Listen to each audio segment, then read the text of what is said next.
Does everybody need therapy? It's a mafia. These therapists keep on telling me that you need therapy, you need therapy, you need therapy. If a therapist is telling you need therapy, then probably you should. जिसके साथ podcast करना बंदा आया नहीं, मेरे को anxiety हो रही है ऐसा नहीं, एंजाइटी तुमने दिया मुझे ना आके. मैं नहीं दे रहा, मैं यहीं बैठा था. I am a very insensitive man. So forgive me if I, say something wrong. Basically अगर तुमको मेंटल हेल्थ किसी की ठीक करनी है तो तुमको सबसे पहले अवेयर करना पड़ेगा उसको कि होता क्या है मेंटल हेल्थ. अगर उसको पता ही नहीं है तो वो कभी हेल्प नहीं सीख करेगा. The general go to mechanism to address that is दारू पी ले या गांजा फूक ले या चल चिल मारते हैं, इस तरह की दारू नहीं पीनी चाहिए. दारू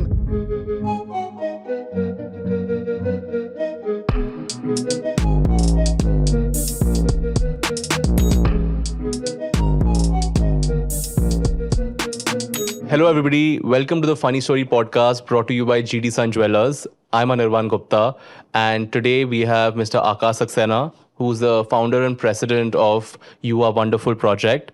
He's going to talk to us about mental health. So first of all, welcome Akash, welcome on the show. Tell us a little bit about your initiative. Thanks for having me, Anirban. It's a great initiative that you're bringing people like me to talk about important topics. So my initiative, it's called Your Wonderful project. In mental health, a lot of times when people are going through difficulties, they are told that it's because of the person they are. It's because of वो कितने बुरे इंसान हैं या कैसे इंसान हैं कि उनसे वो कॉन्स्टेंटली सोए जा रहे हैं, कॉन्स्टेंटली पिए जा रहे हैं, कॉन्स्टेंटली नहीं सो रहे हैं, कॉन्स्टेंटली खाए जा रहे हैं. उनके सर्कमस्टांसेस को या उसको एक बीमारी की तरह देखने की जगह उस इंसान को बुरा ठहरा दिया जाता है. तो हमको लगा कि बहुत बार ऐसा होगा, बहुत सारे लोग होंगे जो अच्छी मानसिक स्थिति के थ्रू नहीं गुजर रहे होंगे.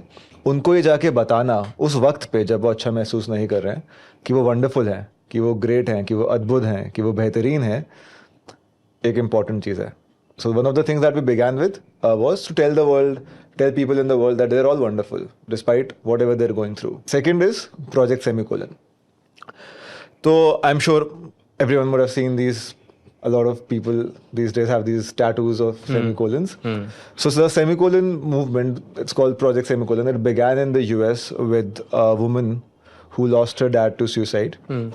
And she began this. And the idea of Project Semicolon is that चाहो तो आप बहुत बार लाइफ में और बहुत बार ग्रामर में आप चाहो तो फुल स्टॉप लगा सकते हो, पर you choose not to put that full stop, choose to put a semicolon. Semicolon joins two sentences, so you choose to continue your story, and that's the idea of Project Semicolon.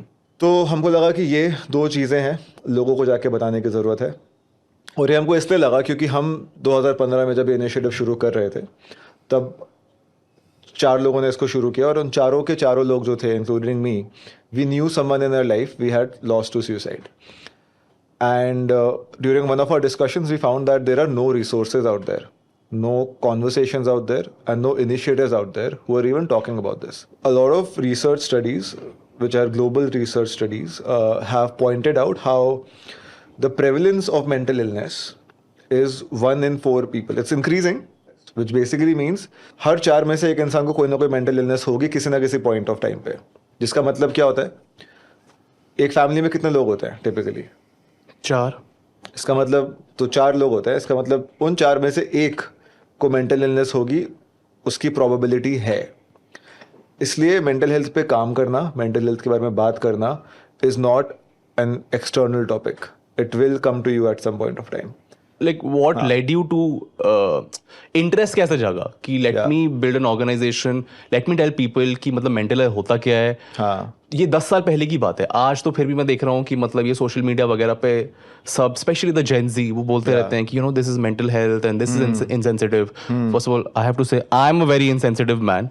So forgive me if I say something wrong, because the way I grew up, people used to fat shame, people used to color shame, whatever shaming is there, and I thought it was okay, and I have to admit I was a part of it. Right.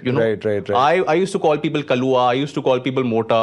I think we're all guilty of that at some level. Like when we're growing up, सब लोगों को नहीं पता होता है कि like the kind of language we grow up around, वही language हम बोलते हैं. वही मेंटल हेल्थ में इसलिए एम्पैथी की बात होती है कि जब तक आप अपने आप को दूसरों के शूज में रख के नहीं देखोगे तब तक आप नहीं समझ सकते कि दूसरों पे इम्पैक्ट क्या होगा. But are the kids today more aware? about mental health, or is it just fashion? If at work I see somebody and they say कि नहीं बहुत pressure है, बहुत pressure है, I feel like कितना क्या pressure है, सबके ऊपर pressure है. But you tell me कि basically people under 30 or 25 let's say, वो लोग ज़्यादा aware हैं. So how come they are so aware? Because of the internet. People don't see it as openly or as clearly as they see physical health. Yeah. But even now, you wouldn't see a lot of people. This is across, say, stratas of society. Saying कि अगर किसी को जैसे जुकाम हो जाता है, किसी को जुकाम हो जाता है, किसी को बुखार हो जाता है, तो लोग बोल देते हैं कि डॉक्टर के पास चले जाओ. पर अगर कोई बहुत टाइम से परेशान है, या कोई बहुत टाइम से सोए जा रहा है या नहीं सो पा रहा है, या इस तरह की जो मेंटल हेल्थ रिलेटेड दिक्कतें होती हैं, उसमें हम generally we don't see that people say you should seek help. The general go to mechanism to address that is दारू पी ले, या गांजा फूक ले, या चिल मारते हैं, इस तरह की दारू नहीं पीनी चाहिए. दारू नहीं पीनी चाहिए if it's a coping mechanism for something which is deeper. तो why do people drink? ये तो अब why do people drink? अरे यही तो होता है ना कि मतलब ऑफिस में स्ट्रेस चल रहा है, बीवी स्ट्रेस दे रही है, तो फिर आके चलो यार 2-3 पैग लगा लेते हैं, let's just get over with it, कल देखी जाएगी. There is a segregation between use and abuse. हर कोई यूजर की तरह शुरू होता है कि मैं यूज कर रहा हूँ, मैं फूक रहा हूँ, मैं सिगरेट पी रहा हूँ, या मैं दारू पी रहा हूँ, यूज कर रहा हूँ. मैंने वैसे कूल बनने के लिए किया था, मेरे में कोई गम नहीं था मेरे पास. कूल बनने के लिए करते हैं सब, लेकिन so like your brain has neural pathways, right? Yeah. And those neural pathways get activated when there is like a trigger. धीरे धीरे क्या होता है कि हम अगर सैड है, हाँ, या अगर हम स्ट्रेस्ड है, या हमारा लड़ाई हो गया, हम गुस्सा है, उन टाइम्स पे भी हम शुरू कर देते हैं उसको यूज करना. यूज है उस टाइम पे भी. फिर क्या होता है, those neural pathways in your head become strengthened. अब हर छोटे छोटे ट्रिगर पे इट मीन्स कि एक रास्ता है जो दारू तक लेके जा रहा है, उस रास्ते से 4-5 रास्ते और कनेक्टेड है. एक रास्ता तुम्हारे घर से आ रहा है, एक रास्ता तुम्हारे ऑफिस से आ रहा है, एक रास्ता तुम्हारे स्कूल से आ रहा है, एक रास्ता तुम्हारे कॉलेज से आ रहा है, एक रास्ता तुम्हारे दोस्त के घर से आ रहा है. इस तरह से समझ लो. ठीक है. किसी भी, मान लो कि देयर इज वन ब्रांच, इसको हम पिक्टोरियली शायद दिखा सकें, जो दारू तक लेके जा रही है, उससे ऐसे छोटे छोटे ब्रांचेस निकल रहे हैं. Now each of those branches, मान लो तुमको दोस्ती में कोई प्रॉब्लम होती है, वहां से तुम कहीं और जा सकते थे, पर स्लोली दोस्ती में प्रॉब्लम का रास्ता उस अल्कोहल के रास्ते से जुड़ जाता है. वैसे ही घर के प्रॉब्लम्स का रास्ता उस अल्कोहल के रास्ते से जुड़ जाता है, मजे का रास्ता उस अल्कोहल के रास्ते से जुड़ जाता है. तो वो जो न्यूरल पाथवे है वो स्ट्रेंथन हो जाता है. इसको अगर हम रियल लाइफ एग्जांपल में देखें तो you see that there are some ways which you know people have walked a lot. वो बहुत प्रॉपर्ली डिफाइन हो जाते हैं, और जब वो प्रॉपर्ली डिफाइन हो जाते हैं तो ज्यादा लोग उसी पे चलते हैं, क्योंकि लोगों को लगता है कि हाँ यही सही रास्ता बना हुआ है. तो neural pathways are something like that, मतलब कि वो धीरे धीरे स्ट्रेंथन होते रहते हैं as more and more reasons are given to that way to walk on it. Basically people are like कि दूसरे लोग ऐसे ही कोप अप करते हैं, तो हम भी ऐसे ही कोप अप करेंगे.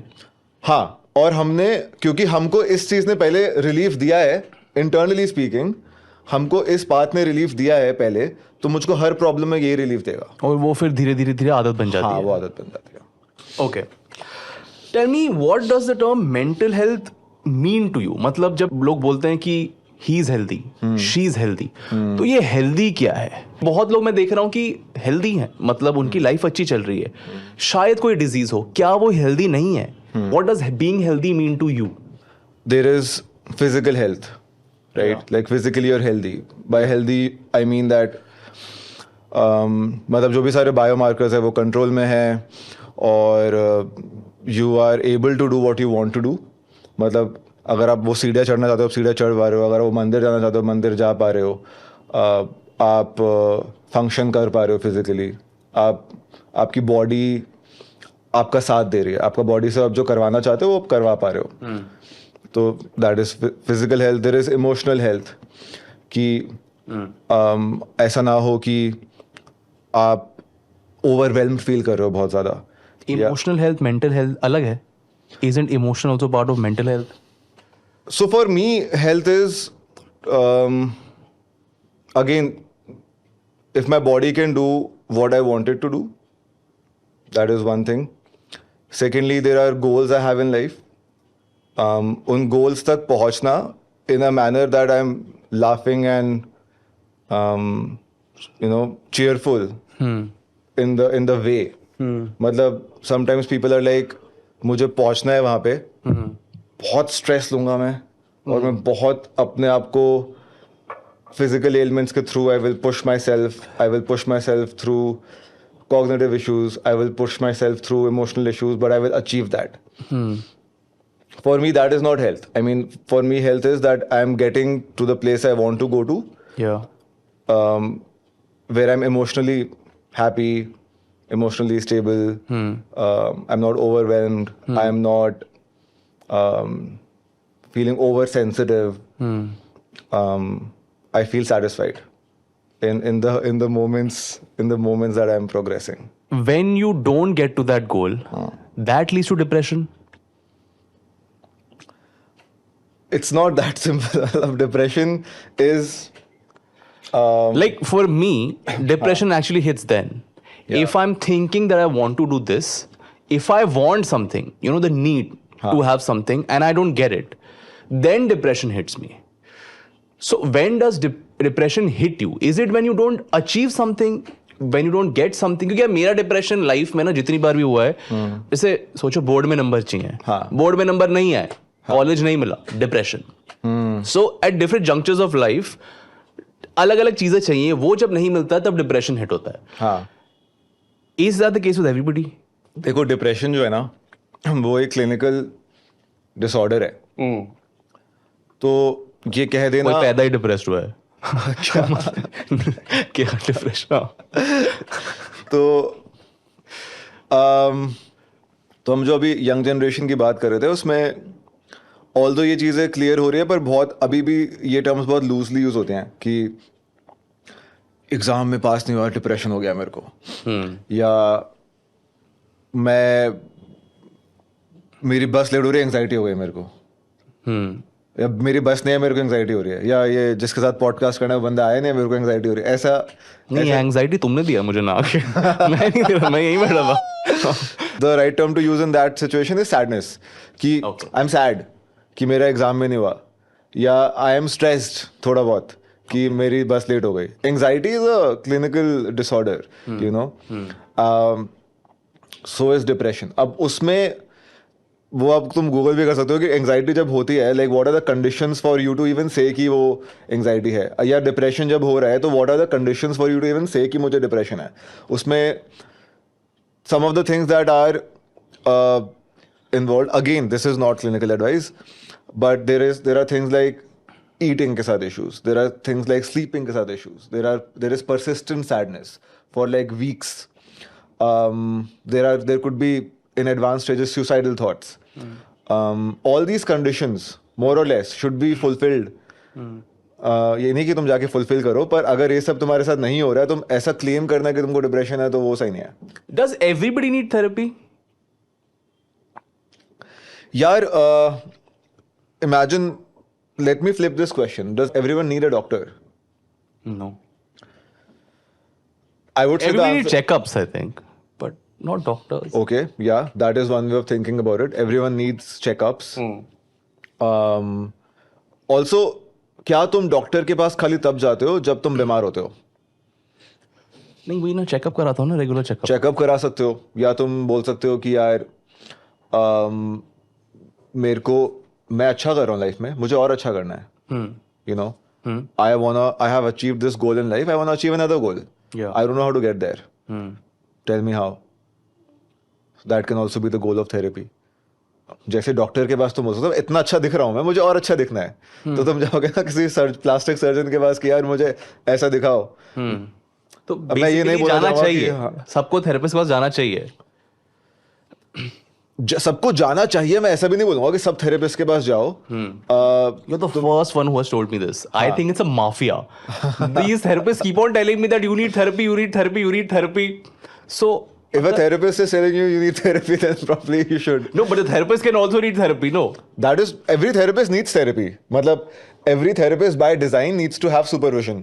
Okay. मतलब हम YWB में जो भी हम थेरेपिस्ट रिक्रूट करते हैं, हम ये मेक श्योर करते हैं कि वो उनके पास सुपरविजन है, क्योंकि हर कोई इंसान ऐसे क्लेम नहीं कर सकता कि मैं थेरेपी तो दे रहा हूँ पर मेरे को उसके जो फॉल आउट्स हो रहे हैं, जब तुम किसी की मदद कर रहे हो, तुमको कोई अपना ट्रॉमा बता रहा है हाँ. या तुमको कोई अपनी कहानी बता रहा है, तो तुम उससे अफेक्टेड नहीं रहोगे. To claim that is difficult. And also like you will when you're as a therapist practicing, there are a lot of roadblocks that you run into. Ki I'm not able to understand how do I help this person further, you know, how do I assist this person further. So even in those cases, supervision is important, which basically means, and the supervision is taken from a therapist that is more senior to you, has practiced more, has more hours of practice. So it basically means that every therapist needs a therapist. How do you select the correct shrink? Because this is my biggest struggle. Whoever I have gone to, after a few sessions, I've realized कि यार this one is not working for me. Yeah. So then I realized कि मैं शायद कभी select नहीं कर पाऊंगा. Is it my fault कि I'm not opening up to him or her, or is it their fault that they are not able to grasp me? Is it a mixture of both? Because I think that's the main struggle. Yeah. To get that right person कि यार ये मेरे को, you know, she or he understands me. So how do you make that process easier? देखो उस process को easy बनाने का तो मुझे एग्जैक्टली पता नहीं है. पैसे खर्च करते रहो. पैसे खर्च करते जब तक सही वाला ना मिले. इजी बनाने का देखो तरीका उसको ये है कि we need better train psychologist. मतलब मैंने जब बोला इंस्टीट्यूशंस कम है, वो तो है ही, पर वो इंस्टीट्यूशंस की क्वालिटी क्या है वो भी हमको नहीं पता. तो there are a lot of things. मतलब even in my personal journey of therapy जो मैंने ली है, मुझे बहुत बार लगा कि I am not feeling safe with this therapist. मतलब कि मैं बात कुछ कर रहा हूँ, समझ वो कुछ और रहा है, ऐसा भी हुआ है. या मुझे लगा कि बहुत बार लगा कि थेरेपिस्ट के पास मैं तो जा रहा हूँ, हंसी मजाक कर रहा हूँ, वापस आ रहा हूँ. मतलब there is no conversation around my well-being. Or yeah. Like I'll tell you, I went to a therapist, and the first thing the therapist told me is that you have to learn how to play drums. तो मैं 2 हफ्ते drums ही बजाता रह गया. And after that, और stress आ गया मुझे कि ये ड्रम क्यों नहीं सीख रहा हूँ मैं. म्यूजिशियन रहा होगा वो थेरेपिस्ट, फिर और क्या ही हो सकता है. एक बार यही हो रहा है ना, म्यूजिशियन थेरेपिस्ट बन रहे हैं. सो रेगुलेशन की जरूरत है, तो वो रेगुलेशन होगा बेटर, तो आई थिंक थेरेपिस्ट बेटर होंगे, और थेरेपिस्ट बेटर होंगे तो थेरेपी बेटर होगी. अभी तो यही है कि you have to find your match. Like I know people who have gone to therapy, they have changed like 8 to 9 therapists before finding the right one. I have myself changed 2 therapists. I'm at my 3rd one right now. मुझे लग रहा है कि भाई कोई समझ नहीं पा रहा है मैं क्या कह रहा हूँ. Is it working? यार थेरेपी मेरे तो थेरेपिस्ट ने पता गोल सेट नहीं करे मेरे थेरेपी के क्या है, तो वो भी सबकी अप्रोच भी डिफरेंट होती है. Therapists have different approaches. Like you have to also see कि तुमको कौन सा अप्रोच चाहिए. Like some therapists are goal oriented. Okay. कि बोलेंगे कि आप इस गोल की तरफ मूव करना चाहते हो तो आओ हम साथ में इस गोल की तरफ चलते हैं. दूसरा है कि talk to me, understand where you are coming from. Like यहाँ पर क्यों आए हो, यहाँ तक कैसे पहुंचे हो, वो ज्यादा इंपॉर्टेंट है. आगे कैसे पहुंचना है वो तो तुम खुद फिर फिगर आउट कर लोगे. But that's like a general interview question, that how have you reached here? I mean, it's not that simple कि ऐसे नहीं पूछता वो कि क्या मतलब. मेरे साथ ऐसे नहीं हुआ कि उसने बोला Sorry, कि मैं noob हूँ, मैं मतलब बहुत कम सेशंस किए. it's not like they will ask you कि how have you reached it, but they will, when you're talking there are strands of thoughts, right? So they will question different things at different points. Okay. Where you will start questioning, okay, why am I thinking like this? For example, मेरे therapist को मैंने एक बार बोला कि I was feeling stressed yesterday and मैंने ice cream खाई. General, this is a general thing you can say to anyone. और मैंने एंटिसिपेट नहीं किया था. उसने बोला कि कौन से फ्लेवर की आइसक्रीम खाई. मैंने कहा भाई ये इंपॉर्टेंट है कि मैं कौन से फ्लेवर की आइसक्रीम खा रहा हूँ, you know, because that means something. कि मैंने वेनिला खाई है, मैंने स्ट्रॉबेरी खाई है, मैंने बटर स्कॉच खाई, दिस कैन मीन समथिंग. और वेनिला खाई तो वेनिला ही क्यों खाई, what is that making me feel. There are so many strands you can question and you can go back to like if my why is vanilla ice cream comforting for me, you know, why not butterscotch? This can be a question. कि या मैं सो गया, सोए क्यों. तो ये अब तुम क्यों सोए तुमने कभी सोचा नहीं होगा पर तुमको वो सोचवाएगा कि अच्छा मैं स्ट्रेस में था, मैं जाके सो गया, नॉर्मल है, सो जाते हैं लोग, पर क्यों सोए तुम भागने क्यों नहीं गए, तुमने स्मोक क्यों नहीं किया, या तुमने कुछ और क्यों नहीं किया. आई एम नॉट सेइंग कि smoking is healthy, but I am saying कि तुमने जो किया वो क्यों किया, उसको तुम अंडरस्टैंड ऑल्टरनेटिव करोगे. क्यों नहीं लिया? हाँ, then you can understand where these patterns are coming from, and then you can like understand what is stopping you from moving ahead, you know. So that's another approach. Okay, one question that I had, pretty much you've answered it, but a little more in detail, is that, yeah, there's a lot of information about physical health. Yeah. और mental health के बारे में उतना नहीं है.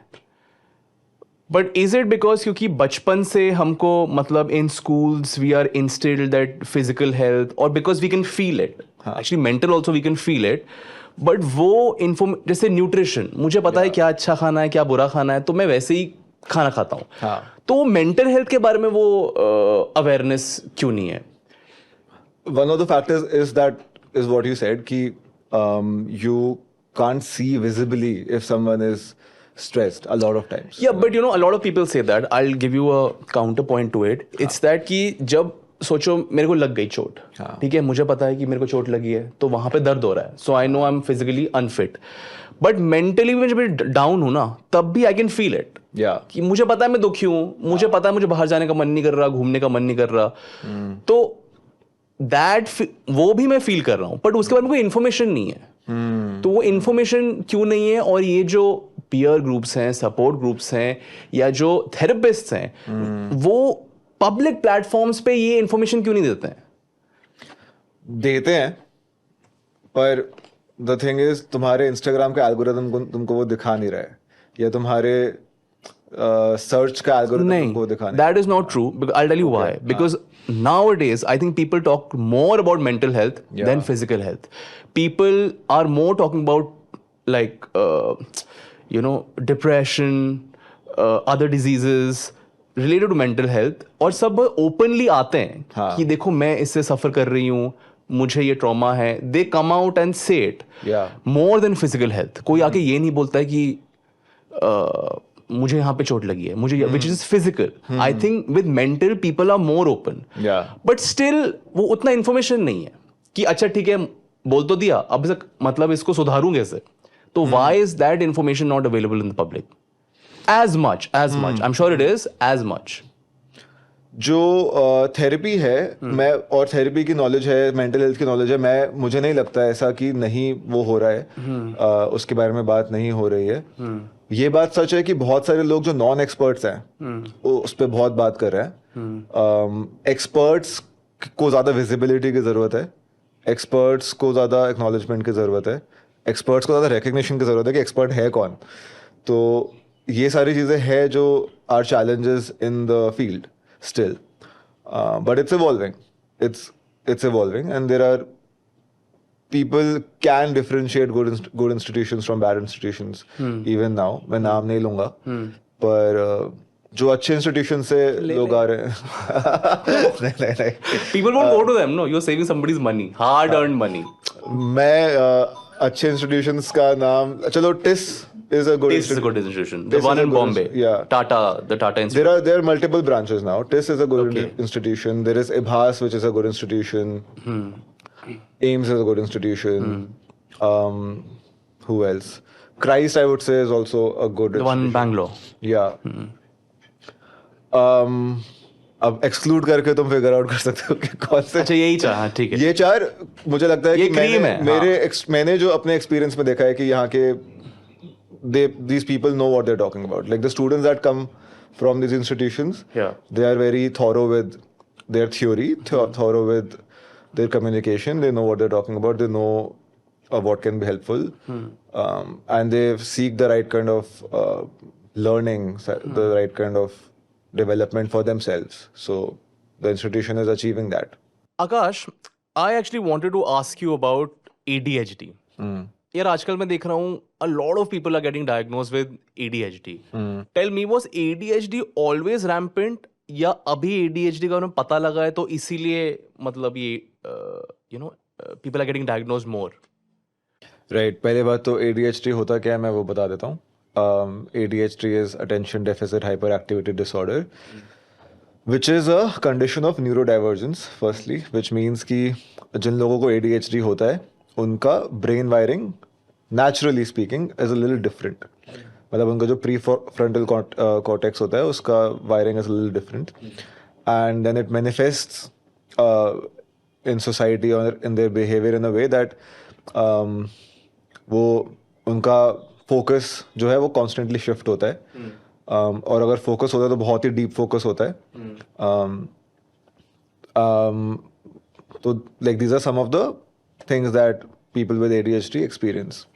So to answer your question, तो ADHD जैसे मैंने कहा क्योंकि it presents itself because of like natural variations in brain wiring, तो ये ट्रिगर हो सकता है, like that behavior can be triggered. ADHD का behavior. Attention deficit behavior can be triggered by environmental factors. like अब जैसे मान लो कि एक इंसान है जिसका थॉट्स बहुत भटकते हैं, ठीक है, एक इंसान है जिसके थॉट्स बहुत भटकते हैं, उसको आप एक ऐसे एनवायरनमेंट में लेकर जाओ जहाँ पे सेरेनिटी है, नदी बह रही है, तब भी भटकेगा. तब भटकने के चांसेस कम है ना. मतलब भटकेगा तो पर भटकेगा कहाँ? तो पर अगर उसको ऐसी जगह बिठा दो जहाँ पे 1500 लोग हैं और 1500 लोग 1500 अलग कॉस्ट्यूम्स में बैठे हैं, which is kind of what our social media is today. Yeah. Right. Then the possibility of that manifesting itself is higher. So any condition in society, in mental health or even generally physical, अगर हम disability की भी बात करते हैं दुनिया में, तो disability is not a person being disabled. Like you have to look at where the person is operating. By which I mean कि अब in the disability world it's said that people have impairments. मतलब हो सकता है कि किसी का पैर टूट गया हो, किसी का हाथ टूट गया हो, ऐसा हो सकता है.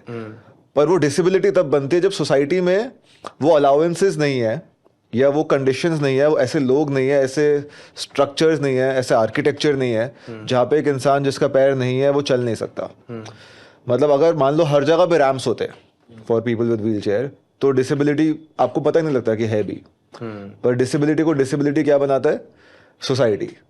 सो वैसे ही ADHD जो है एग्जिस्ट करता है, पर एनवायरनमेंट में आज के डेट में ऐसे फैक्टर्स बढ़ते ही जा रहे हैं जहाँ पे उसका एक इंसान जिसको ये natural variation in brain wiring है उसको भटकने का ज़्यादा चांसेस मिलते हैं, ज़्यादा अपॉर्चुनिटीज मिलती हैं. But all these ADHD patients, उनको जो काम अच्छा लगता है वो मैंने देखा उनसे उनका ध्यान नहीं भटकता है. If they like something, I feel, see I look at it differently, okay? And I know I'm wrong, but I think ADHD... It's great to look at things differently. Yeah, but so what I've noticed is people with ADHD, they don't like doing things जो उनके interest का नहीं है. हाँ.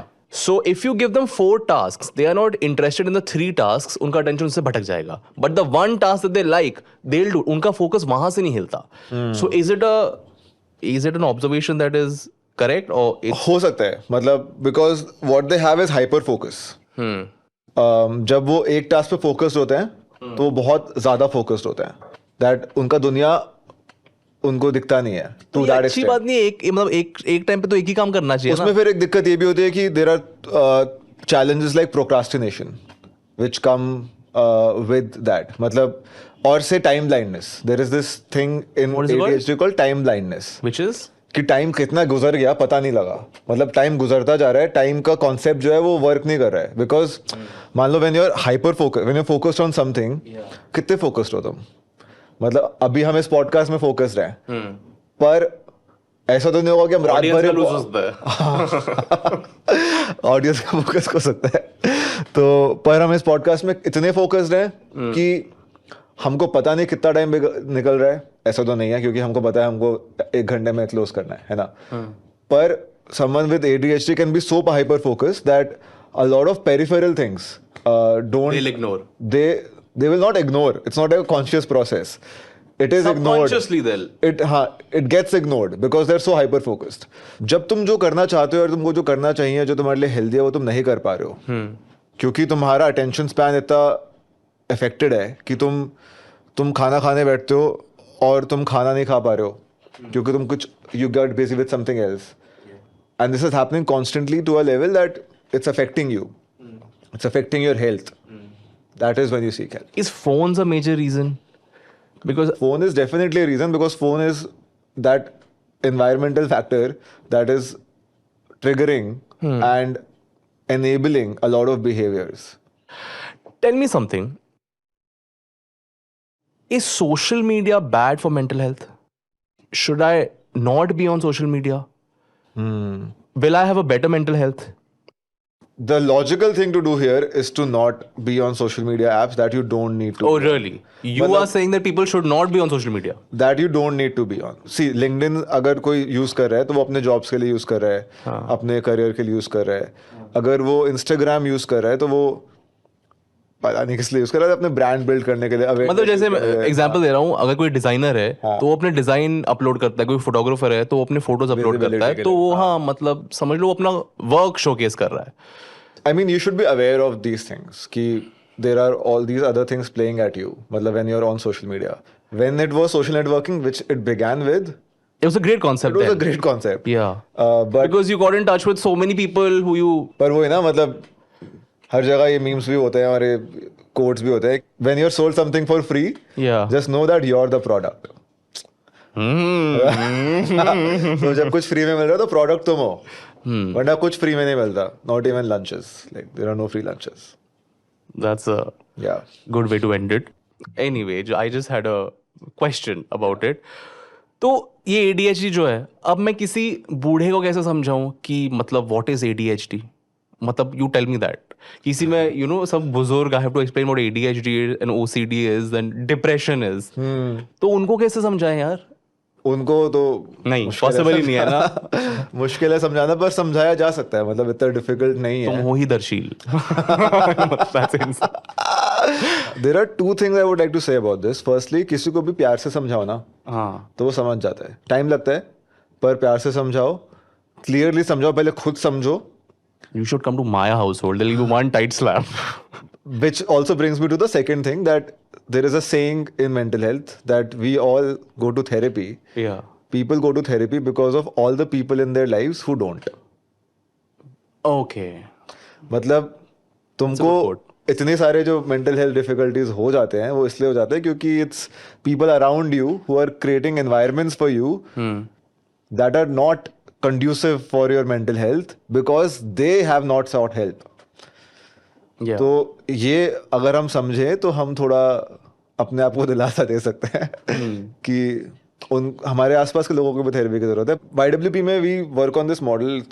It's a 4-step model which we have, which basically defines the approach that we have towards the work we do. Yeah. इसमें 4 चीजें आती हैं. Yeah. एक है अवेयरनेस. हाँ. मतलब मैं 5 मिनट लूंगा इसको एक्सप्लेन करने के लिए. थोड़ा सा सेगवे जाएगा ये. पर बेसिकली अगर तुमको मेंटल हेल्थ किसी की ठीक करनी है तो तुमको सबसे पहले अवेयर करना पड़ेगा उसको कि होता क्या है मेंटल हेल्थ. डिप्रेशन क्या होता है, एंग्जाइटी क्या होती है, स्ट्रेस क्या होता है, ऑल ऑफ दीज थिंग्स. अगर उसको पता ही नहीं है तो वो कभी हेल्प नहीं सीख करेगा. ठीक है, तो पहले सोसाइटी को और इंडिविजुअल्स को ये बताना जरूरी है कि मेंटल हेल्थ होती क्या है, स्ट्रेस होता क्या है, फिजिकल हेल्थ से कैसे डिफरेंट है, कैसे सेम है, क्या क्या तरह के डिसऑर्डर्स होते हैं, क्या क्या तरह की डिफिकल्टीज होती हैं. All of this knowledge, awareness is important. अब मान लो कि मुझे पता है डिप्रेशन है, मुझे पता है एंग्जाइटी है. Is that enough for me to go to seek help, go to therapy? Not necessarily. Acceptance चाहिए कि हाँ मुझको डिप्रेशन है, मुझे पता है डिप्रेशन एक चीज होती है, मुझे पता है एंग्जाइटी एक चीज होती है, पर मानना कि हाँ मुझे हो सकता है या हाँ मेरे साथ वाले को हो सकता है is the second thing which is acceptance. Accept करना पड़ेगा. थर्ड थिंग इज इंटरवेंशन, जहाँ पे तुम थेरेपी लेते हो, सपोर्ट लेते हो, मतलब मेडिसिन लेते हो, all of these things, which is the third step. Fourth is prevention, which is self care, which is जैसे अगर किसी को खांसी होती है, खांसी के बाद वो मान लो किसी ने बाहर से जलजीरा पिया, उसको खांसी हो गई. आई एम नॉट श्योर जलजीरा से खांसी होती है कि नहीं, पर अज्यूम कर लेते हैं कि जलजीरा पी के खांसी हो गई. और खांसी होने के बाद डॉक्टर के पास गया, उसने दवाई ली, वापस आके उसको दोबारा जलजीरा तो नहीं पीना चाहिए ना. So this is where prevention comes in. कि आपने थेरेपी सीख कर ली, आपने मान लिया आपको डिप्रेशन है, आपने जान लिया डिप्रेशन क्या होता है, आप हेल्प सीख करो. Now you need to also have preventive measures in your life to understand what are the things that are triggering this behavior for you. What are the things that are triggering your depression? Or Does depressive intervention episodes? help? Depends on where you're taking it from and what kind of intervention you're taking. And India में अगर तुम झाड़ फूक करने जा रहे हो तो I am not sure. Like you know, क्योंकि वो भी एक चीज़ है. And this is one of the problems that although urban population wouldn't know this, but urban population में भी बहुत सारे examples हैं इसके. ललित को बोलो मुझे परेशान ना करे, you know, if you know. One question that I want to ask you is about trauma. So, how does one overcome? I mean, I know it's a very complicated question, but I feel a lot of mental health gets affected by something that has happened in the past that is disturbing. And if something traumatic has happened in your life, for sure, you are dealing with some mental health problem. So how does one cope up with trauma? So trauma, it's said that everyone goes through some kind of trauma in their life. Agreed. So it's not that anyone is free from that. Yeah. I mean, everyone has faced some kind of trauma in their life. How trauma affects a particular person is a very subjective thing, which depends on the social environment, the cultural environment, and the genetical structure and the genetics they come from. Therapy mein there are therapists called trauma-informed therapists. So just like there are queer affirmative therapists, trauma-informed therapists भी होते हैं जिनको trauma के lens से लोगों को मदद करना उनका ट्रेनिंग का पार्ट होता है. तो पहली बात, अगर किसी को लगता है कि उनने बहुत सिवियर ट्रॉमा फेस किया है जिंदगी में, तो उनको ट्रॉमा इन्फॉर्म थेरेपिस्ट के पास जाना चाहिए. And also there is this thing called PTSD, which is post traumatic stress disorder. So which basically means that if you have a traumatic episode in your life, then you have flashes, you have coping difficulties with that, a lot of behavior changes come after you have gone through that. A lot of military people, PTSD comes from that military background only, that evolution of the disorder. It was called shell shock at some point, and then it evolved into stress, post-traumatic stress disorder over time. So that terminology has basically come from studying or working with war veterans. Okay. Just to add on to that, trauma के साथ काम करने के लिए बहुत सारे अलग अलग mechanisms काम करते हैं. काफ़ी लोगों के साथ talk therapy work नहीं करती है. तो there is theatre, there is art therapy, there is music therapy, there is dance therapy. All these things have shown effectiveness in some culture. कि कुछ भी cultural करो तो trauma. तो there is this book Self-expression. there is this book called The Body Keeps the Score. By? This is a good question. Frank De Waal, मेरे ख्याल से Frank De Waal है या ऐसे कुछ नाम है. हाँ ठीक है. We'll look it up. I will look it up. If I'm right. Check it up. Sorry, I remember the name. It's called Vander de Kock. Vander Del Kock. Okay. That's the name. Okay. Okay. So that book talks about trauma. And it also PTSD. talks about PTSD. Also talks about why people fall into patterns of trauma. जैसे हमने देखा होगा कि बहुत बार relationships में क्या होता है कि मान लो एक लड़की है, वो एक बहुत violent relationship से निकली, पर she will go into another relationship which will also be violent. Toxicity. हाँ, toxicity वो people think कि they have escaped, पर वो बार-बार वो toxic patterns में fall करते रहते हैं. And it has got to do with trauma, because when you have experienced a traumatic episode in your life, the person coming out of that is someone who lost in that moment, Yeah. and you want to recreate subconsciously that moment and win it. Come up as the winner. That's a great point. Yeah. So इसलिए बहुत बार लोग इन patterns में fall करते हैं. The book talks about that, and the book also talks about how a lot of therapies apart from talk therapy can be very helpful during trauma, like with patients of trauma? A lot of therapists use this word called boundaries. Okay, maintain your boundaries. Don't let other people cross your boundary. What is this boundary? I don't have boundaries when it comes to me. Other people can do anything to me. I have no issues. I think I'm built that way. Problems. Anyone can do anything to you. As in, they can say anything to me, and Yeah. I take it. I'm okay with it. May I ask, why are you okay with it? Why am I okay with it? I mean, not everything, but most of the days I just take it in like humor and just get away with it. So, for example, like humor. Yeah. You know, if you joke at somebody, Yeah. you know, humor is all about crossing boundaries. Aggressive humor or like all these roasts, these are crossing boundaries only. So, and it's a genre of comedy. We're talking about roasting. I'm talking about, yeah, you can say you can humor in general, and even if not humor, I say Would you say it's correct to say that humor is all about crossing boundaries, or not all brand forms, of humor is no, about one brand, not all genres, but some genres for sure. See, Yeah.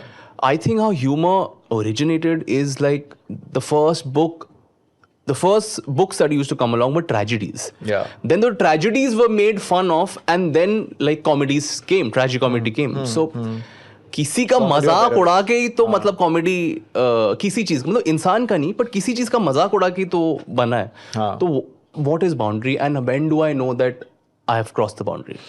I think since you have spoken about how it doesn't affect you, I would like to take. नहीं यार नहीं हर बार नहीं but I'm not talking about you, but I would like to begin from that point. कि Okay. There is this concept of safety. Okay ठीक है, हम physical space में तो सेफ्टी समझते हैं.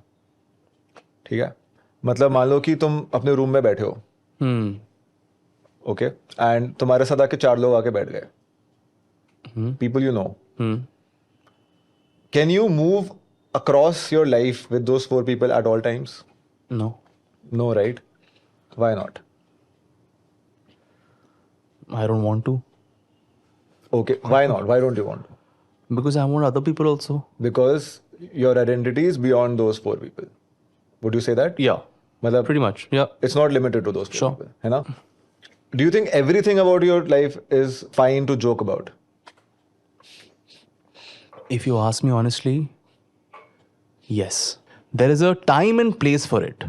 I feel there's a time and place for, you should understand when not to put humor into that space.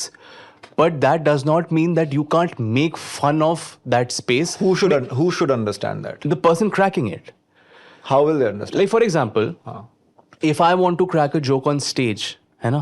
If I've gone and there's an audience, it's okay to crack a joke over there about, let's say, dead baby jokes. You know, so I think it's okay if you create a meme of dead baby jokes, if you do it on stage, because it's a artistic job. You can Yeah. say, but I don't think if it's a dead baby you can crack a joke there because that's insensitive. तो वो differentiation जो हम make कर रहे हैं वो हम क्यों मेक कर रहे हैं, मैं ये समझना चाह रहा हूँ कि हमने ये बात कर ली कि हमने कुछ जगह पे ह्यूमर सही है, कुछ जगह पे ह्यूमर जब सही नहीं है वो क्यों सही नहीं है, मैं ये समझने की कोशिश कर रहा हूँ. Which you agree with? Which I agree with. You agree with? Yeah, because for example, if I'm in office, yeah, if I'm talking to my boss,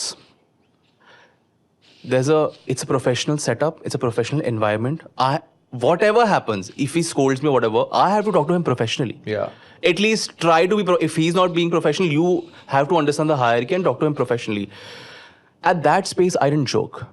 When I changed the space, went to my friends, I made a joke about that space. So the joke has been cracked. I have made fun of it. So I'm saying anything can be made fun of like that, but there's a time and space for it. हो सकता है अनिर्बान को जो effect करे, मैं नहीं कर ऐसा है, पर हाइपोथेटिकली स्पीकिंग कि ऑफिस में अनिर्बान के साथ जोक करो तो गलत है. मैं नहीं कह रहा कि है, पर हाइपोथेटिकली स्पीकिंग घर पे करो चलेगा, घर पे बॉस के बारे में जो करो कुछ भी करो चलेगा. अनिर्बान की आइडेंटिटी है. ऐसे ही सबकी अलग अलग आइडेंटिटी हो सकती है. हो सकता है कोई ऑफिस में इतना एट होम फील करता हो कि उसके लिए हर तरह के जोक्स ऑफिस में मारना सही है. हो सकता है ऑफिस के मैनेजमेंट के लिए सही ना हो, उसके लिए वो सही है ना. तो इस तरह से ही हर इंसान की कुछ बाउंड्रीज होती हैं जो उनको सेफ फील कराती हैं, जो उनको फंक्शनल फील कराती हैं, जो उनको स्टेबल फील कराती हैं. Because like we just established, there is a time and place for everything, right? Yeah. Even for jokes. But that time and place is very subjective. And you should let them know. There is no universal time and place, na? Sure. So Sure. to let them know, let people know around you कि यार मेरे को अगर इस बारे में बात करोगे तो मैं थोड़ा इफेक्ट हो जाऊंगा. उस क्लैरिटी के साथ बोलना is very important, that you assert yourself Yeah. कि ये थोड़ा अभी नहीं बात करनी, इस बारे में बाद में बात कर लेंगे. And that makes you feel And it should be clear to people कि मतलब one shouldn't be a bully कि नहीं. हाँ. Yeah. And when you have Get that space, you can grow easily. When there are not people intruding your space constantly. Like I know people who are on phone calls for 1 hour Yeah. because they can't say bye. You know? Yeah. Because they can't say यार अभी नहीं बात कर सकता, बाद में बात करते हैं. Bye. ये नहीं कह पाते लोग, क्योंकि वो बाउंड्री एस्टैब्लिश करना मतलब हो जाएगा कि मैं वो इंसान हूँ जिसको दिक्कत हो जाती है. I get it. You know? I get it. Akash, I wanted to talk to you about interpersonal relationships.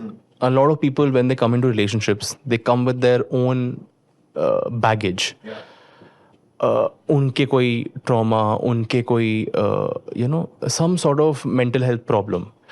And उसके वजह से I think a lot of matlab that relationship doesn't remain the same anymore. Any relationship, it doesn't have to be romantic, any relationship. So how to be more considerate towards the other person, or to understand somebody else's problem rather than saying that it is not what it was earlier. I feel firstly, if you understand yourself, understand your values, then that becomes a good starting point for any relationship. There will obviously be things where you discover things together and understand things about each other together. But understanding of the self, your preferences, your likings, what is absolutely a no for you, what is absolutely a yes for you. Also, there is this concept of love languages where और उसमें भी 3-4 चीज़ें होती है कि किसी को time ज़्यादा, एक्ट्स ऑफ सर्विस ज़्यादा किसी को पसंद होता है, किसी को गिफ्ट्स पसंद होते हैं. तुमको क्या पसंद है? तुमको जब when you're receiving love, how do you like to be loved? That is important to understand for yourself. And when you're showing love, how do you show love? That is also important for you to understand. All of these things, I would say, come under values. कि तुमको क्या तुम्हारे क्या features हैं of your personality which you know about, which you should know about, and how do you communicate that with your partner? Communication बाद में आएगा, पर ये जानना जरूरी है. Second is boundaries, कि एक मतलब absolutely no क्या है. मतलब जैसे बहुत लोग होते हैं जिनको I was looking at this reel on Instagram and there was a couple who had like 60 years of marriage and someone asked them कि what is the raz of your staying together for 60 years? तो बोलते हैं separate bedrooms. Separate bedrooms. Separate bedrooms. Separate bathrooms. Separate bathrooms भी हो सकता है. Separate bathrooms first. Separate bedrooms later. हाँ. तो separate bedrooms, which is not necessarily true for everyone, but for them it worked because for them that sense of privacy becomes important sometimes, you know. क्योंकि बहुत बार ऐसा होता है कि तुम्हारे thoughts cloud हो जाएंगे जब सामने तुम्हारे वो इंसान बैठा हुआ है. तुम्हारे एक certain part of your mind will keep getting triggered if that person is constantly with you. You lose objectivity when you are with people. Objectivity is lost. Objectivity is gained when you are by yourself, when you have time to look at things from a more relaxed objective lens, you know. तो वो boundaries जानना कि क्या मेरे लिए no है, क्या मेरे लिए yes है, और वो एस्टैब्लिश करना वो इम्पोर्टेंट है. Third is communication. All these things we spoken about, values, boundaries, if they're not communicated well, then it's of no use. So yeah, so understanding of your boundaries, your values, understanding of your partner's values, boundaries, and then communicating them. Okay, so we've come to the last segment, and for our audience here, can you just tell us some nice film recommendations, book recommendations, where people understand more about mental health? Like, abhi there's this Netflix mini-series called Adolescence. I don't know if you've seen it. Yeah, I have. But I think it's a great show. Yeah. And I think you get some insight into, somebody's mind and how that operates. So I think that's a great way of telling a story. But there are other ways also. Like I've seen films like Dear Zindagi, जिसकी वजह से मुझे depression हो गया था. They are giving you more stress. So मतलब tell us some like nice books that you've read about or that we should read probably. So there is this book called The Gift of Therapy by Arvin Yalom. Okay. That's a great book to understand how therapy works. Yeah. And how it worked for that author. There is this book we have mentioned in the podcast also, The Body Keeps the Score by Bessel van der Kolk. And that's a great book to understand trauma better. I follow this psychologist very closely. Their name is Nicole LePera. And they have written this book called How to Do the Work. I read that book. It talks a lot about boundaries and how that's important. Okay. So that's one book that should absolutely be read. इसके अलावा films, there is the one film I like is Silver Linings Playbook. Oh, so nice. There is this TV show called The Treatment. It also has It's on some OTT. it's on some OTT. There is also an episode with Irfan Khan Okay. in it, and he is the therapist. Huh. So that's also a good series because it captures how therapy works. Okay, I think we have come to an end. Thanks a lot, Akash. Thanks for taking the time out, coming here and telling everybody what mental health is. I'm sure everybody will benefit from this episode. I know I have. So thanks, sir. I'm glad. Thanks for coming. Thanks for having me. Thanks for coming.